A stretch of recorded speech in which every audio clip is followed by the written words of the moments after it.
ကဲမင်းသားကြီးပြိတ္တကလည်းဗျာမင်းသားကြီးလာမယ်ဆိုလို့ကြုံနေရတာမင်းသားကြီးအားလုံးရဲ့တောင်းဆိုချက်အရမေတ္တာတုံ့ပြန်သောအဖြစ်ကျွန်တော်တို့မန်းမြို့သားမောင်ဖိုးချစ်ကနေပြီးတော့ဟေး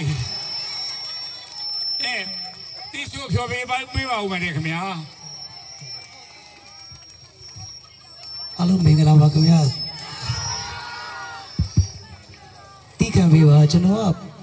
2ရက်ရှိပြီမနေ့မနေ့ကမှဆွေတော်ဖျားပွဲမှာပွဲကတာတနေ့ကုန်ရဲ့မနေ့ကတညာလုံးရဲ့ဒီ